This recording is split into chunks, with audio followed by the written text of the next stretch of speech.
love days like this here in Washington. I love the sun, and I like it a little bit cool. So I think that's like the perfect weather for me, but thank you.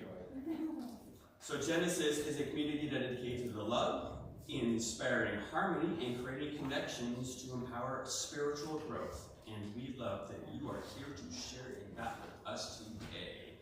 My name is Dave, and I am a practitioner here at Genesis for Center for Spiritual Living, and I will be your host today. So, and right now, so let's see, we have our online host today, Cal. So we're going to wave to Cal, and if you're online and you are new to Genesis, tell us how you found Genesis. Or go ahead and comment throughout the service, because you know what? What I like to do after services is I go back on Facebook and then I like to read the comments, you know, because I'm just weird like that. Yes. Anyway, yeah, all right. So that's just me, but you know, you can all do it. So you can always wait the sun, you know, but I'll go and just read the comments. Do it in fun. There you go, in fun. So right now we are currently in the process of a new minister search. And so in support of this new minister search, I invite you all to join me in reading our Sacred Covenant Easy Prayer. I recognize there is one life. This life is God's life. This life is my life now. I am one with this life and all its blessed expressions, which includes the presence of a new minister for Genesis Center for Spiritual Living as a revelation of God as love. As Ernest Holmes says, I dwell in the house of love. Love attends me in my home of the soul. I shall never leave this home of the spirit. I shall abide in this home forevermore. Feeling into this love, I experience my new minister with full cooperation and agreement with my community, knowing these powerful truths about myself. I am powerfully expressing divine love, inspiring all to do the same. I am blessing and honoring all paths of spirituality, awakening deeper truths and spiritual growth. I am a place where God shows up, expressing divine love, allowing truth and joy to heal all. I am embracing, teaching, and exploring spiritual truths from diverse spiritual teachings. I am teaching and embodying prosperity, trusting that God is the source of my good. I now accept this highest expression of spirit as myself, and I know this expression is now being revealed as the new minister that serves the highest and greatest good for Genesis. I am grateful, we are grateful, and so it is. I just love that prayer. Okay, and so now we will go to our announcements today, and we have some great announcements today, and what a great day to be here today. So today, after service, is our annual meeting, and we will be doing a visioning for Genesis as well as electing new board members. The candidates are Vicki Paint, myself, Cal Boyle. I wish you all would be board members. That would be awesome. Look at that, a full board. And then I also have Christy Ness-Young. Christy Ness-Young has decided to withdraw her application at this time, but has expressed to me that she definitely does want to be a voice in that board. And so I just wanted to be able to wish her best in those endeavors. I also wanted to say, as far as the board goes, we're not a closed board here. I'm a practitioner on the board right now. This is an open board. We're not like, politicians who do secret things, and then, for all you guys. So this is an open board. Everyone is open to attend these board meetings, and if you want to know what's going on in the board, let any one of us know, and we'll send you links, and we would love to hear your voice. We would love to hear what you want to offer to this community. We are all inclusive, we are all love, we're all about that oneness. And so I just wanted to invite you all to be a part of that. And Centers for Spiritual Living Churches will be participating in the Seattle Pride Parade. Woohoo! Awesome. We're excited to invite you to join Amazing Grace, and that's not up there on the board, but that's on my script, so we'll just follow my script right now. CSL Seattle, Northern Light CSL and Genesis to walk in the Seattle Pride Parade on June 25th from 11 a.m. to 3 p.m. This is one day among a whole year where love is love. Ain't that the truth? I love that. Getting us the Genesis connection with us, or if you're interested in further details, connect with him. T-shirts are available with Love Offering and Gideon. Can you raise your hand? So yes, so just connect with him right there. All right, now let's get back onto our regular scheduled program. Every Wednesday at 7 p.m., join Carrie Williams, practitioner, and Cynthia Zink for Intention Circle via Zoom. Join us to create more miracles in our lives. A love offering is appreciated. And so for those of you who don't know what Intention Circle is, this is just a great way to get together and set intentions and prayers to manifest what you would like to show up in your lives. And we are so very blessed to have Carrie and Cynthia be able to offer that to us. Next, we have the Science of Mind textbook in a year. Practitioner Carrie Williams, and can you raise your hand for us? Thank you. And she has a following guide to read the entire Science of Mind textbook in 1 year. Every day we'll find posters on the Facebook page, Carrie Williams, RSCP, and the Genesis family page. And this is absolutely fantastic, great readings. Just takes about 5 minutes or less a day, and it's a great spiritual practice and really a good jump start to your day. So I really invite you all to be a part of that process too. So thank you so much for that, Karen. That is absolutely awesome. So this is one of my absolute favorite times that we get to do a Genesis. We get to stand up and we get to meet and greet and say hello to each other. So I invite you all. Yes, yes, yes.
I'm Mike, by the way.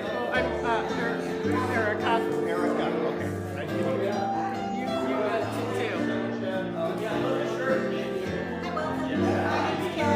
Hi. Yeah, I'm Erica.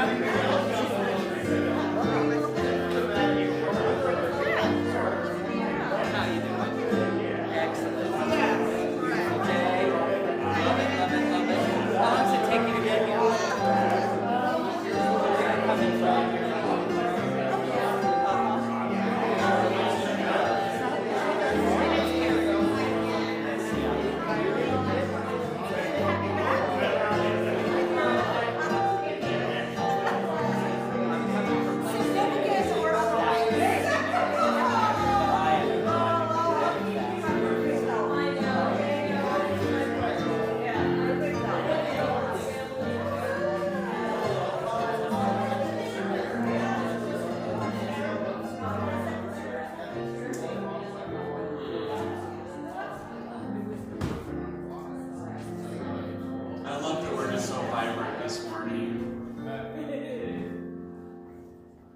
Fun will keep going after service too, so just to let you all know.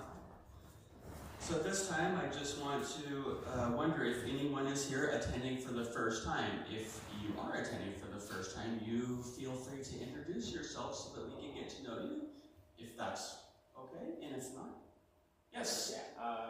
Hello, I'm Alec, first time here. Yay. Hi, Alec. My partner Emily brought me. Ooh, Emily, yeah. yay. I live down in Kent. Trying to put Heard of it. And yeah. This is very interesting. I'm loving it already. Thank you. Well, thank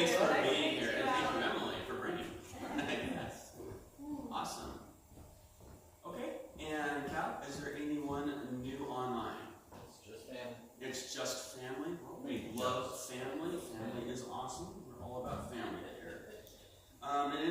The next thing I wanted to know is does anybody need a prayer card or anything beforehand? Sometimes I know I always forget to get those when I come in. So yeah, you guys rock. All right, you guys are all on top of it today.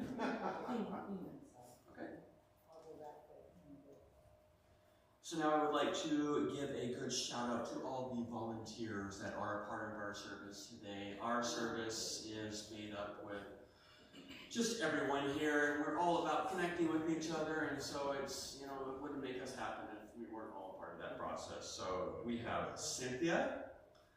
She's our greeter today. Yep, that's right. I called you out there. That's all right. We have Mike on the projector, who makes me look as good as he possibly can. Gideon is doing our offering today. Soren, man, Soren, I'm just so glad to have you on sound. Soren, you just rock, He makes me sound good. Cal as our online host, and our service practitioner is the ever awesome Karen Williams. Yes.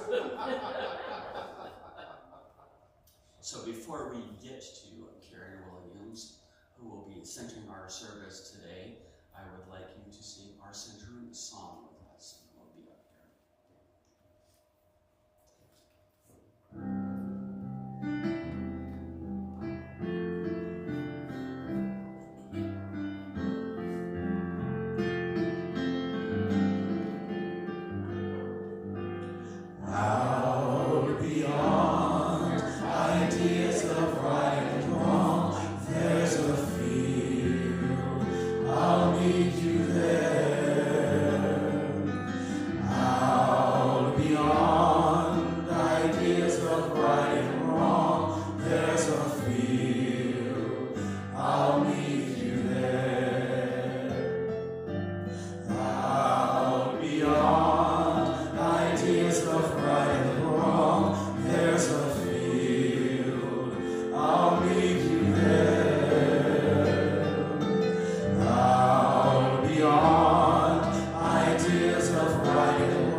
meditation do its work.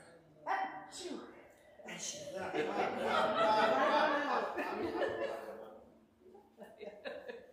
name is Karen Williams, and I am a practitioner here at Genesis Center for Spiritual Living. It's so good to see all of you.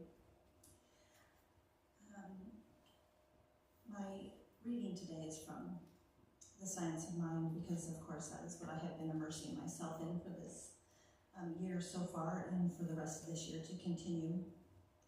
I'm going to do a short reading and then a very brief meditation, followed by a couple minutes of silence, and then I'll move right into prayer.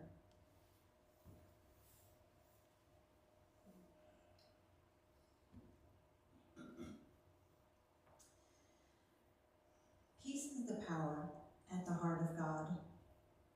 It is through the revelation of the self to the self that one understands life, that he approaches the power which is at the heart of God. This comes through a recognition of the unity of the individual with the spirit back of, in, and through all. The problem of philosophy is to unite the infinite with the finite, to join the abstract with the concrete, to find a meeting place between the absolute and the relative, to unify with first cause. The same problem confronts religion and is, indeed, its whole purpose, to unify man with God. This is also true of science, but from a different angle. Science seeks to join causes with effects, and by so doing, make practical use of its knowledge. Science is really spiritual, while philosophy leads to true religion. Science is the handmaiden of religion and philosophy.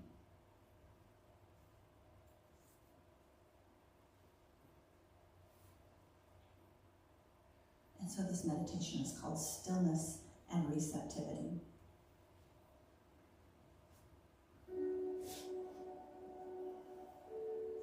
I am still and receptive to life.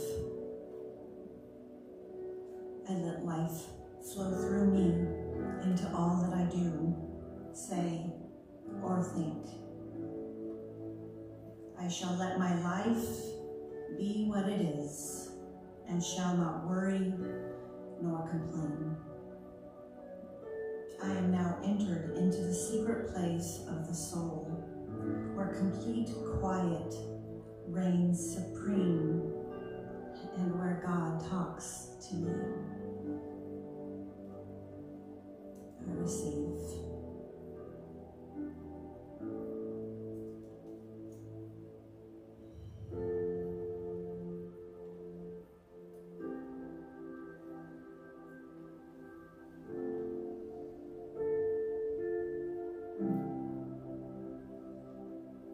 I receive.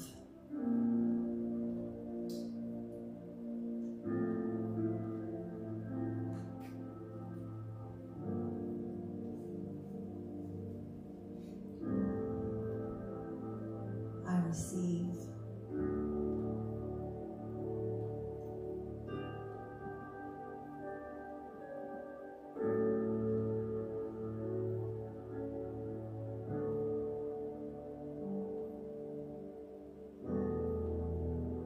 I receive.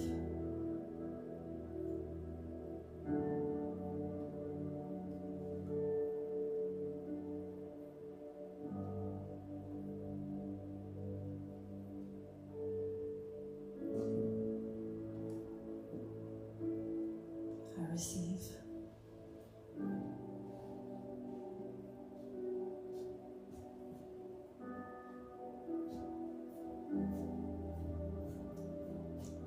And so it is from this place of receptivity that I offer this invocation this morning. Recognizing, invoking and recognizing the power and the presence of life itself, of that creative source of all things, that first cause, the birth of all things, all ideas, all thoughts, all movement, all growth, all manifestation, all beings everywhere, And so I know that that activity of first cause is the activity of my very life. It is the activity of my thoughts. It is the activity of all ideas that come to me, all inspiration. It is the activity and the movement of my life, the receptivity of my life. It is the action of love and law demonstrated as each of us. And it is a beautiful miracle. It is a beautiful mystery. I make myself available to that mystery, that miracle, that unfolding of life, that unfolding of love, that gift of law that makes it so, according to my belief. To each his own, and all is truly well. I give thanks this morning for Reverend Eric, who has made himself available to Genesis Center for Spiritual Living, and it's unfolding and into what is new for us. I give thanks for all the volunteers who offer themselves in service. I give thanks to our musicians this morning, Tommie and Jal. The grace and the beauty that shows up as each of us is a gift that is well received. And so with that, this blessing goes and continues and moves and creates. And so it is. So please welcome me in joining You'll get there. Keep going. receptive. It is a really great pleasure for me to be able to welcome Tommie Burton and Jal Feldman. He loves to make an entrance. Welcome.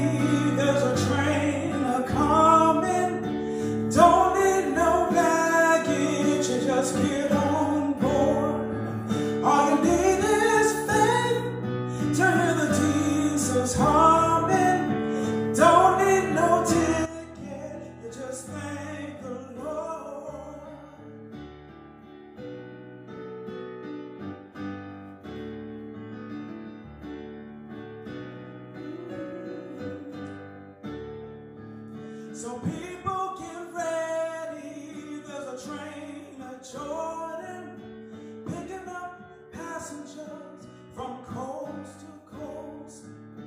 Faith is the key, open up the doors and board them. There's room for us all among those who love the most.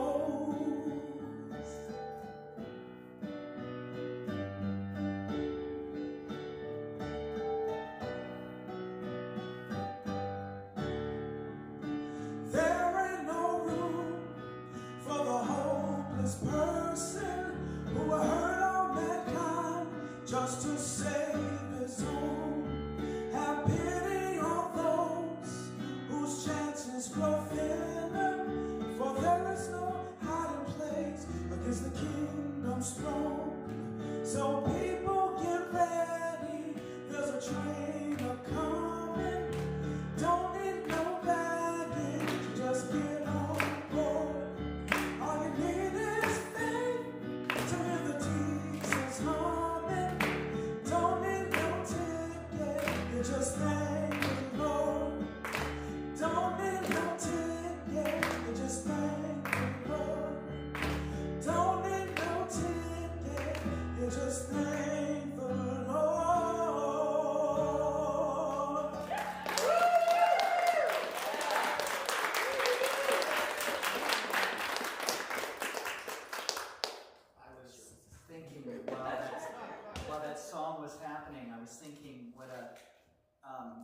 journey I've had with church music, because on January 1st, 1995, Jal and I started. I was a music director. He was a pianist at Center for Spiritual Living in Seattle. That's over 28 years ago.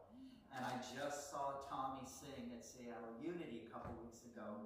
So a musician I've known for almost 30 years and a musician I've known for 2 weeks. And so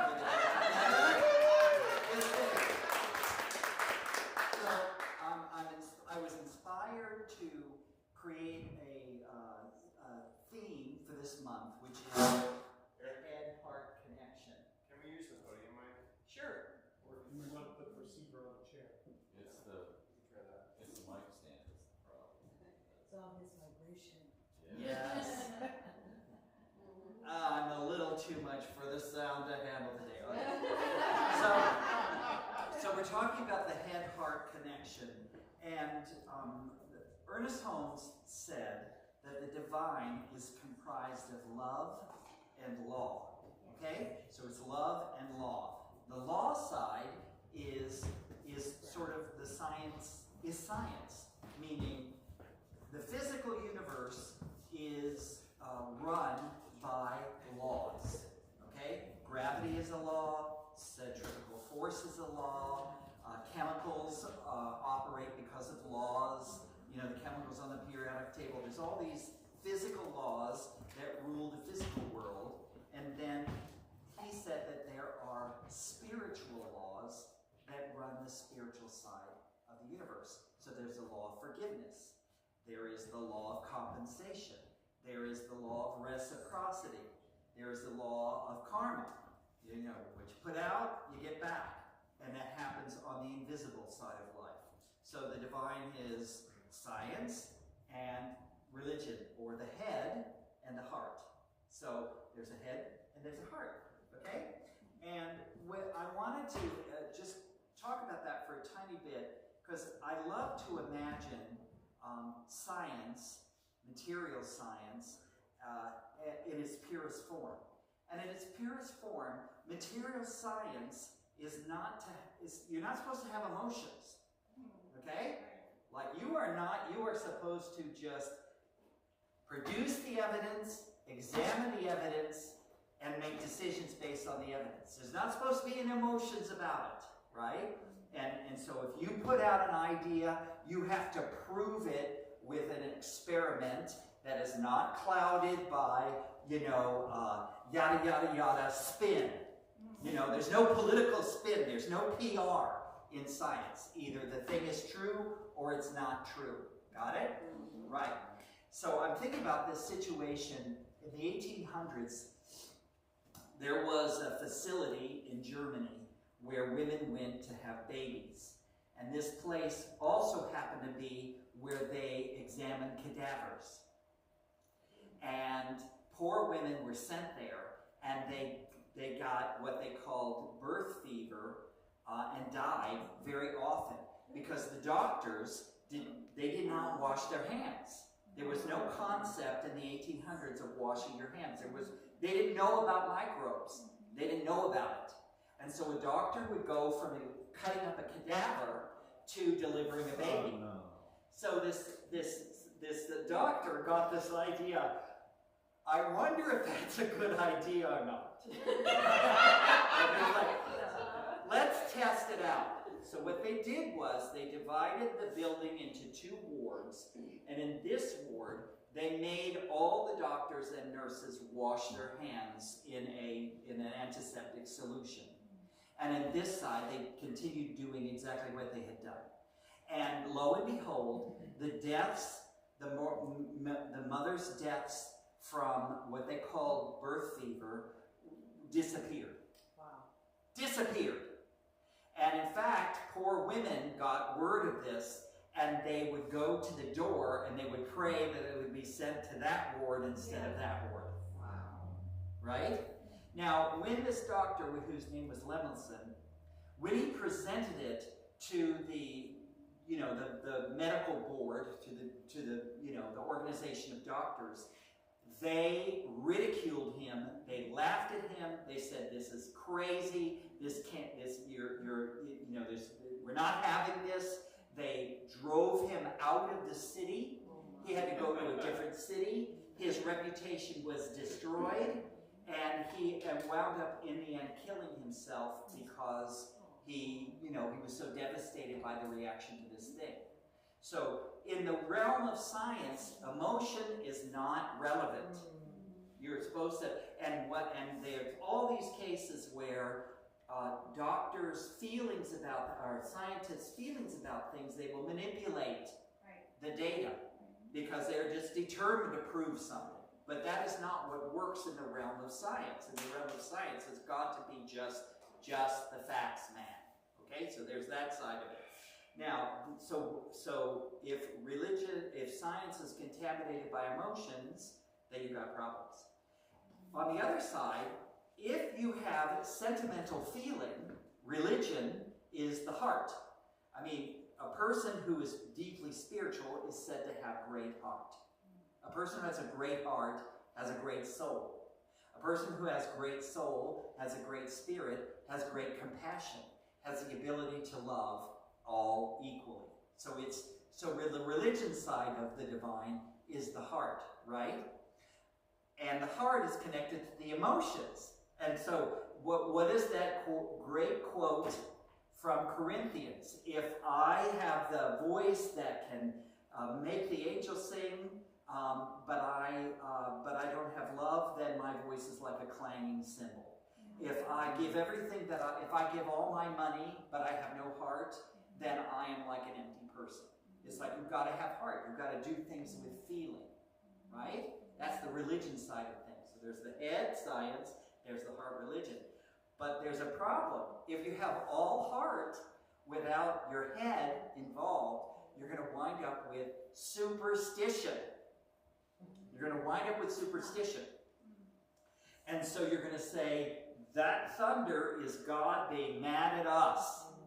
That lightning is God throwing thunderbolts at us to punish us. And then anything that you discover in yourself that makes you uncomfortable or that feels dark, you're going to call the devil.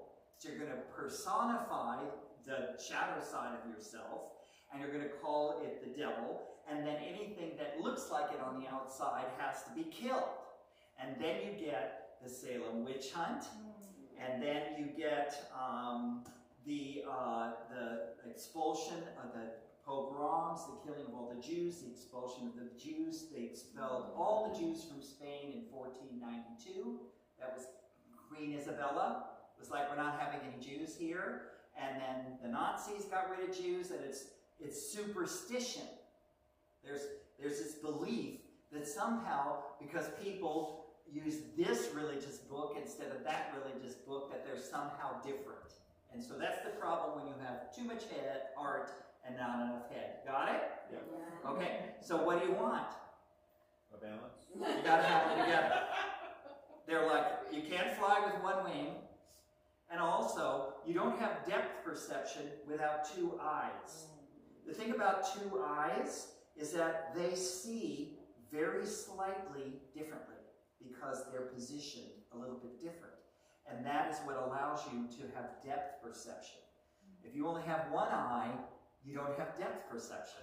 If you're all head and no heart, it's not good. If you're all heart and no head, do you know someone in your life who's extremely emotional and their life is run rampant by their emotions because they don't use their head? Anybody seen examples of that? Okay, so you got to have both. When head and heart work together, you have perfect wisdom and perfect manifestation. And when head and heart are on the same page, then you can effortlessly live the Eightfold Noble Path described by the Buddha. What's the Eightfold Noble Path? Right understanding, right thought, right speech, right action, right livelihood, right effort, right mindfulness, and right concentration. If you do all that stuff, if you live that way, you're going to have a great life, and you're not going to be a pain in the ass for all the people around you.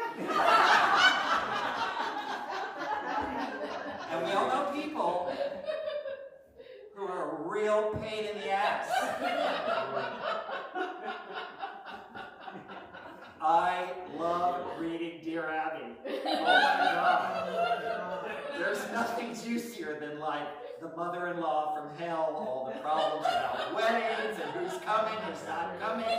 My college friend didn't invite me to the wedding. My boss is like this. Okay. Okay, I did all that stuff. You all are lucky I can turn the page. Okay, so I want to, I love NPR, and on one day I heard one story, and it was a great story, and then about 5 days later I heard another story, completely different story, and it went, oh my God, they're so related, and that's what I'm going to tell you. Okay, so on January 12, 2010, a 7.0 magnitude earthquake shook Port-au-Prince, the capital city of Haiti. And this military vet named William McNulty was watching the news broadcast of the devastation there and said to his girlfriend, I'm supposed to go there to help. I'm supposed to go there to help. So he called 2 military vet friends of his and a firefighter friend of his and said, do you want to go with me? We're going to go to Haiti and we're going to do stuff. And because they're Marines and a firefighter, they're trained to deal with chaotic, you know, things. They're trained, they have an impulse within them to be heroes.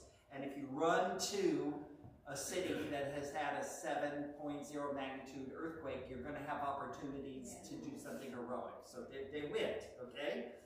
And they flew to the Dominican Republic, which is the eastern half of the island that contains Haiti and Dominican Republic. For you guys, it would look like that. For me, it looked like that. And they crossed the Artibonite River into Haiti. And the small group focused on populations often overlooked or underserved by traditional aid organizations. They were going to even go to the places that the other organizations weren't going to help. The second time they went again, there were 8 volunteers, including veteran medical personnel. And by applying medical and leadership skills honed by years of service in the military, the group provided aid to thousands of survivors of the Haitian earthquake. And they called themselves Team Rubicon. Now this is why. Because when Julius Caesar crossed the Rubicon in what was the Roman Empire at the head of his army and marched on Rome, it marked a point of no return. Once they crossed the Rubicon, they couldn't go back. They were like, you're in, okay? And the phrase crossing the Rubicon refers to any group committing itself to a risky course of action, so they're called Team Rubicon. Since Haiti, the group has deployed on over 500 operations to Pakistan, and this was 2010, so they've only been doing it for 13 years. They've gone to Pakistan, Chile, Burma, Sudan, Ecuador, Nepal, Greece, and Turkey. And they also respond to hurricane disasters in the U.S. as well as catastrophic snowstorms and flooding in the U.S. And they have currently enrolled 150,000 volunteers, 75% of whom are military vets. Now that's just the beginning of how great this is. Because not only do they have this great mission, but the group has 2 missions. Not only the service, but helping military veterans reintegrate into civilian life is the other. Military veterans' training and ability to function in chaos and danger make them well suited to disaster response, while helping others can help promote healing community and a sense of purpose for the veterans who struggle to integrate into civilian life and suffer high rates of suicide because they have difficulty reconnecting to civilian life once they've been in battle. Because when you have been in battle, you know, the kind of your perception of reality is ripped open, and you see all kinds of things that most of us don't see and don't ever want to see. And the Team Rubicon is an excellent example of living the Eightfold Noble Path. Now, there is another organization or web of organizations that was formed by returning military vets. The outlaw biker subculture emerged in the U.S. in the late 1940s as disenfranchised servicemen returned from World War II and they founded motorcycle clubs to replicate the camaraderie and adrenaline rush they had experienced during the war. Returning vets struggled with the horrors of war, and many found it difficult to quietly conform to the 1950s culture of a regimented suburban life of work, marriage, and children. So here they've been involved in this thing that is so unlike June and Ward Cleaver. Leave it to Beaver, and they can't do it, and they need each other. But the Department of Justice estimates that more than 300 outlaw motorcycle gangs now comprise a crime syndicate trafficking in drugs, prostitution, assault, burglary, and murder. The same circumstance, opposite outcome. Excitement, adrenaline, male bonding. On one side, fabulous service to the world and healing for themselves. On the other, no wisdom, no good sense, not the Eightfold Noble Path. Amen? Something to think about. What something was missing. On one side, head and heart are together, and the outcome is the right one. What would happen? So I had this crazy daydream. Does anybody have crazy daydreams? All the time. Yeah. Daydreams. What did you think I said? Gate dreams?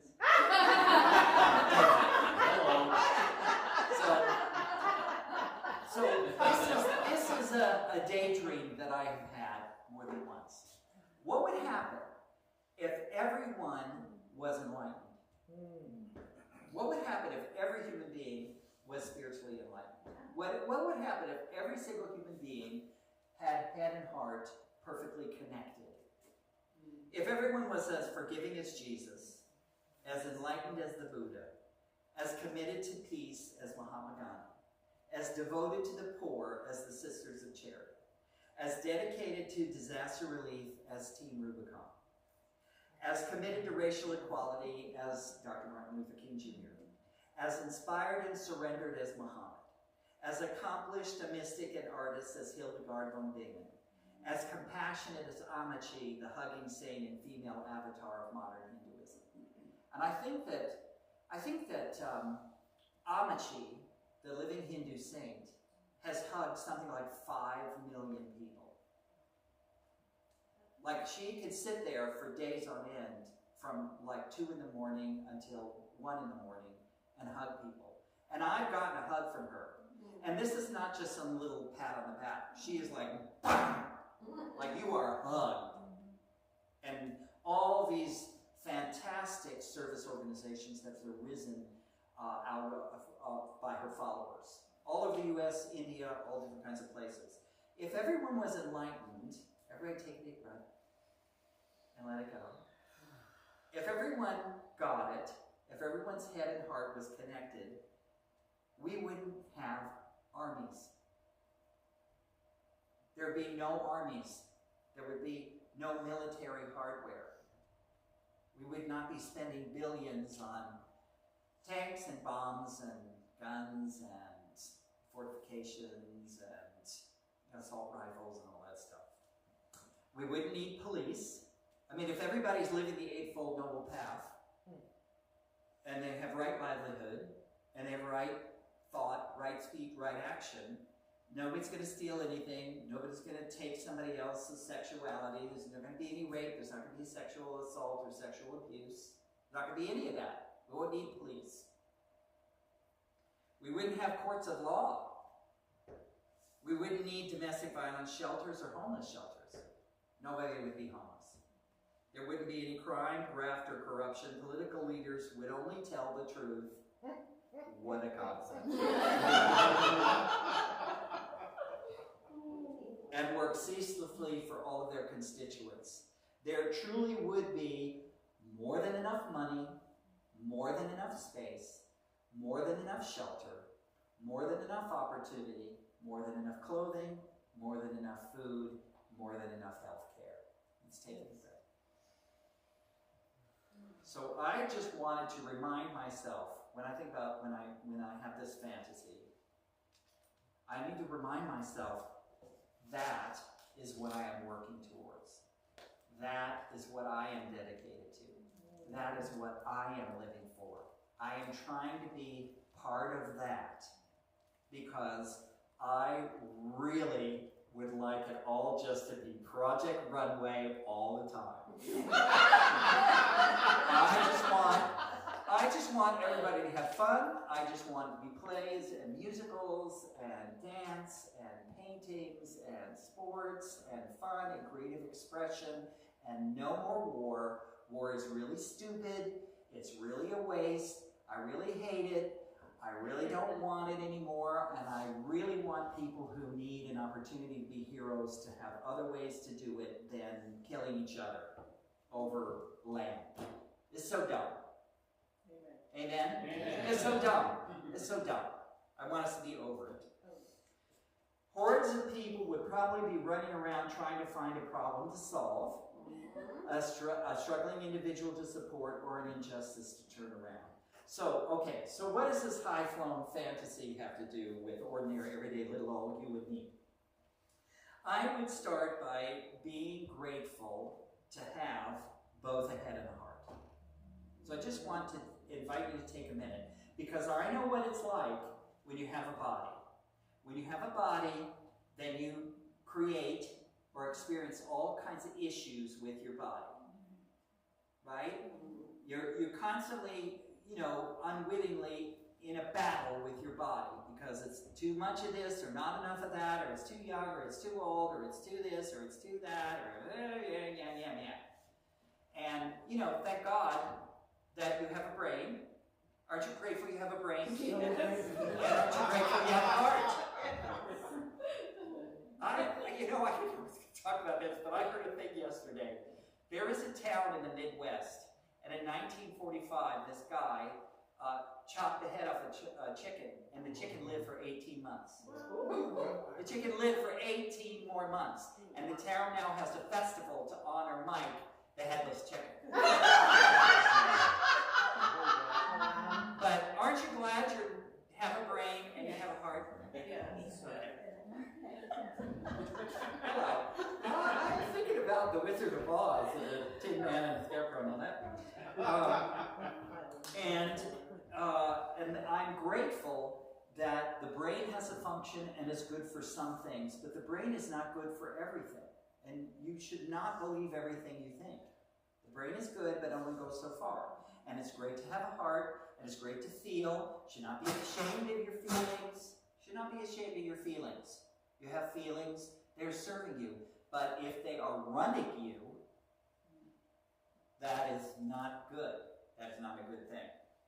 I want to just share that a week ago, Friday, Ken and I went to see this great movie called You Hurt My Feelings. Has anybody seen it yet?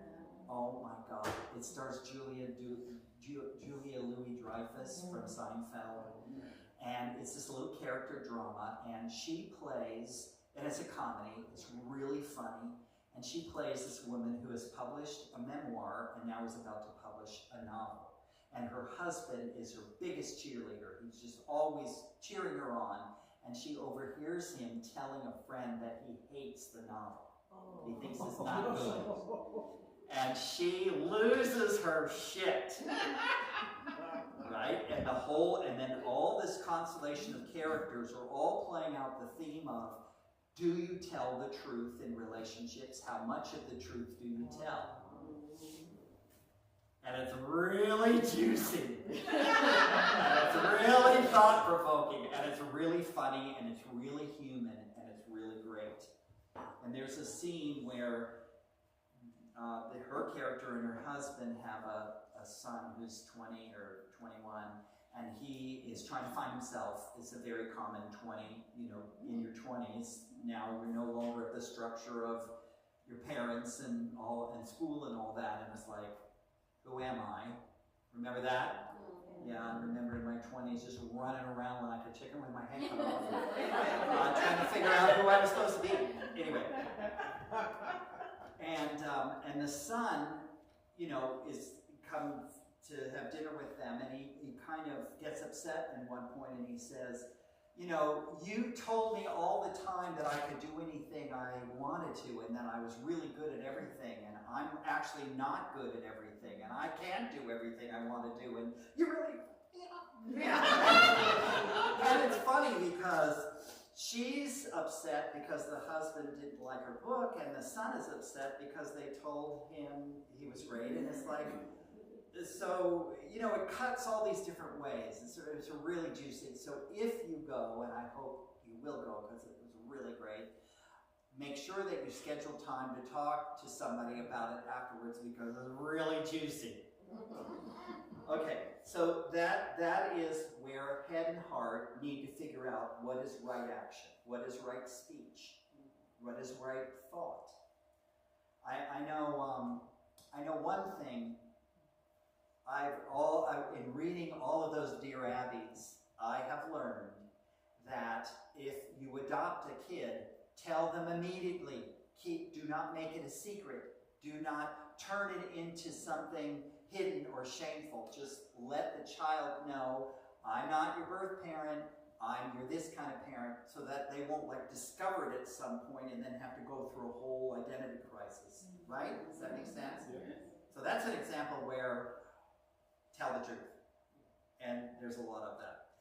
How do you bring head and heart together? If you think about challenges that you are experiencing in life now, I suspect you will find that there is a disconnect between the head and the heart, at the heart, or at the center of the thing you are struggling with. And all you need to do is bring the head and heart into perfect alignment, and the clouds will part, the beam of light will come down, the angels will sing, and you'll know what to do. You'll know what to do. Every time I've had to make a big change, and I'm the kind of person, I have a 7-year cycle. I typically can only do a job for 7 years. I do it, and when I really get the nature of the job, and I really understand the job, and I have accomplished some goal I've set for myself, then I don't want to do it anymore, because I did that. Right? So as a waiter, and then I had a theater company, and then I, taught at a college, and then I was a church music director, and then I was a minister, and now I've taken up being the cello, and it's going to take me 7 years just to be able to do the job. Anyway, and each time that I have left a job or a career to do a different job, there's a process. There's fear, like, is this going to work? Is this the right idea? Can I really do this? Blah, blah, blah. And you bringing your head and heart together, is this really the time for me to leave this? Yes, I am done. So often, after you've done something well for 7 years and succeeded at it, it's tempting to just keep doing it because there's a paycheck and there's status and you've accomplished something. It's very tempting to stay put, but my heart and my head are like, you're done, you're done, you're done, move on, right? So, how do you bring head and heart together? Meditation, yoga, really great for bringing head and heart together, to slow the mind down. Does anyone besides me have a brain that has a big mouth and just runs constantly and can drown out other important information? Or you are blessed. You are the Buddha. We praise you. But and your head gets into a thought or a series of thoughts that just race around like squirrels in a squirrel wheel, right? How do you get off of the squirrel wheel? Meditation, yoga, something that quiets the mind. Sometimes when I'm working with people as a practitioner, it's like, now just literally take your hand like this and bring your brain down to your heart. It's also very useful to serve others. When you serve somebody who's in a worse circumstance than you, you get grateful for your life really quick. Help somebody who can't do or doesn't have what you have, it really turns things around. At times it can seem like head and heart are opposite. The heart says, marry the person already, but the head says, they definitely want children and I definitely don't. This could be a problem if we don't resolve it first. You know, the heart is lonely, go ahead and get married. You want to marry them, they want to marry you, but the head's like, you know, danger, Will Robinson, danger. Disagreement about something really important. I had a friend many years ago. She was a lawyer in downtown Seattle, and one day this lawyer from Germany showed up, and they fell in love immediately. And the woman from Germany had never been with a woman. My friend Karen was a lesbian, but the other woman had a boyfriend, and Karen had a girlfriend. And I credit them so much because Karen broke up with her boyfriend, and Andrea broke up with her boyfriend before they ever got involved. They cleared things. They did not start their relationship with murkiness and an entanglement. There's like, if we're going to do this, we're going to do this cleanly. And I thought that was really great. The head says, I really need the money, and this job pays well, but the heart says, I'm just not into it. Something doesn't feel right, you know?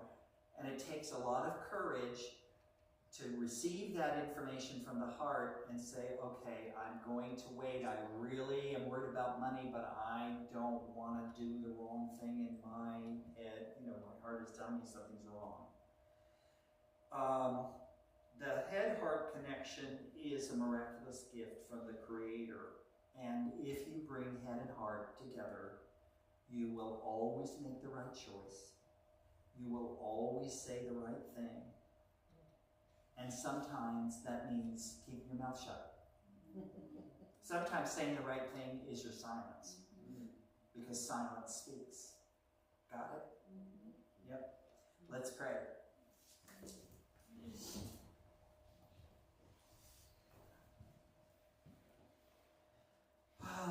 So, to actually do what I've been talking about, I'm going to invite you to close your eyes and bring your brain or your thoughts or your mind down to your heart. You might even put your hand on your heart to help keep your attention there.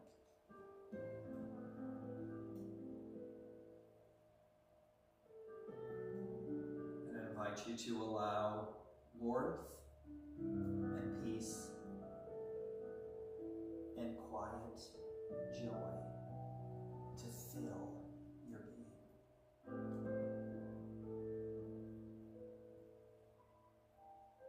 And let the waves of the breath come and go. And I speak a word of truth for each person here that we are perfectly and miraculously formed.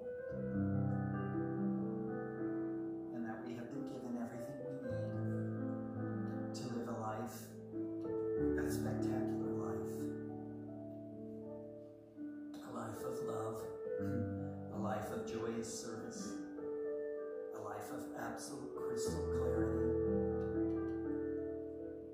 A life of harmony. A life of peace. A life of contribution.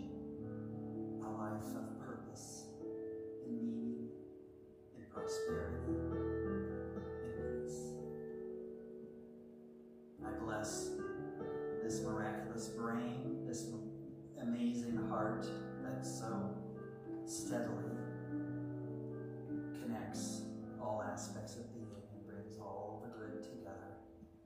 I bless our head-heart connection, this incredible gift of the Creator. And I know that life is good, we are good, and all is well. And so it is.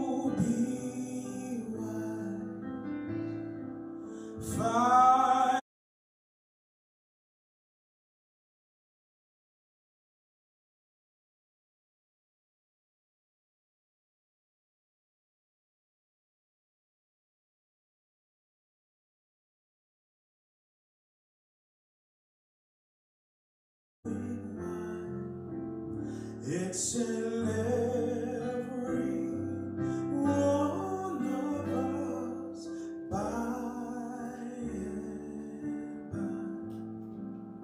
It's in every one of us. I just remember, it's like I've been sleeping for years.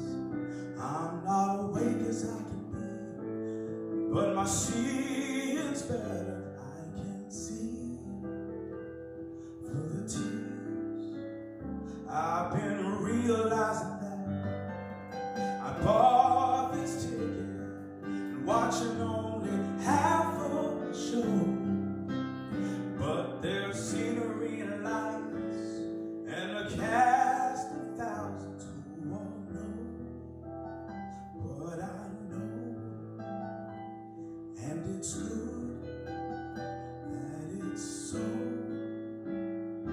It's in every one of us to be wise. Find your, open up both your eyes.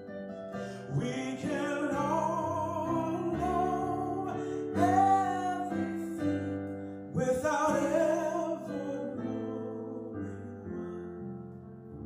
It's in every one of us by and by.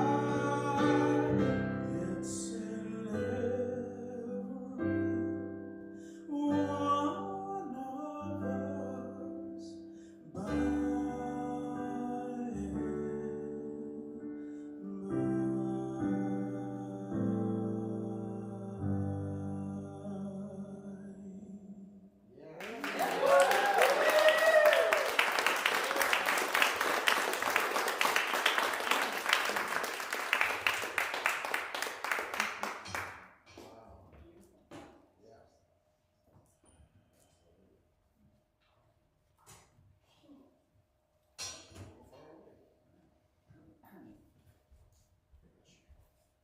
Oh, sorry. Yep, there we go. Sound guy, let me again. Good old Soren. Thanks, Soren. That was amazing. Oh my gosh, I'm so sorry. How many good enough?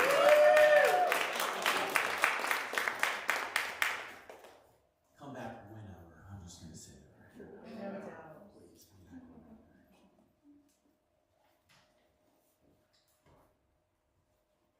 So now is our time. We're going to go into our prayer requests.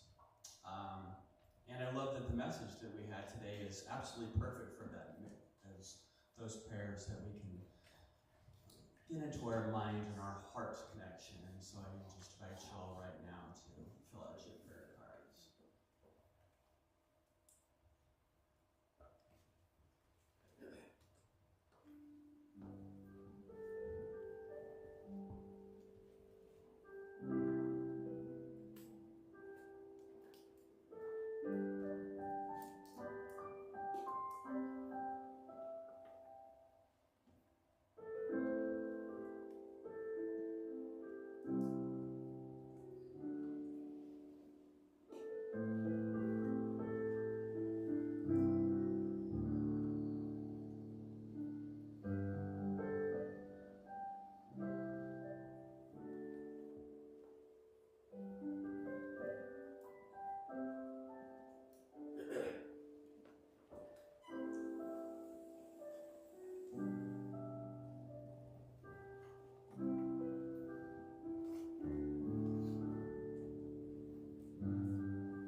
Same intention, with that same mind heart. Just remember that our center is supported by God, and we welcome you to be a part of how God's support shows up. If you're on Facebook, you can visit our website at genesiscsl.org, and you can text your tithe to the number on the screen. So let us just take a moment and fill out our offering.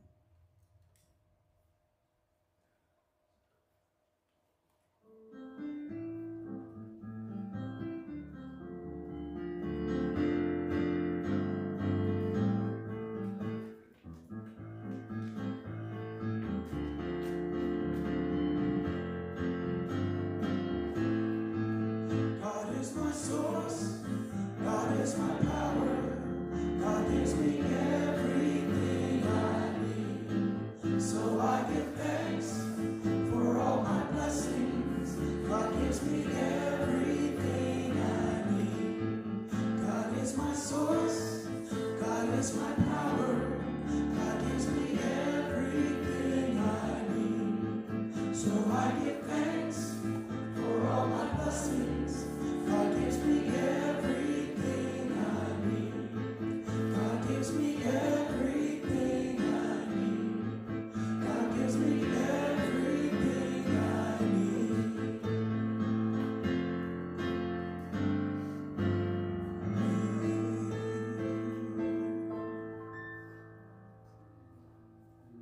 We'll just give one more moment for Gideon to go around, and you can give your collection cards and your prayer into our basket.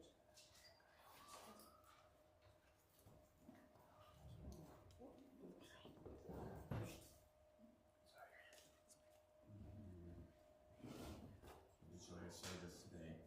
I think I'm going to go read some Dear Abby later. I don't know. That's just my head's telling me to. Right next to the crossword. There you go. So I just bless these gifts. I just bless all, knowing that it is absolutely circulated by that absolutely wonderful presence and awesomeness of God, and knowing that the energy that is poured here into this basket today is given into your lives absolutely wonderfully tenfold. Thank you so much, and so it is. Well, thank you all for joining us here today. I invite you all to come to service afterwards and be a part of our wonderful annual get-together today and enjoy the food and some congregation and some enjoyment together. I invite you all to stand now and sing our closing song.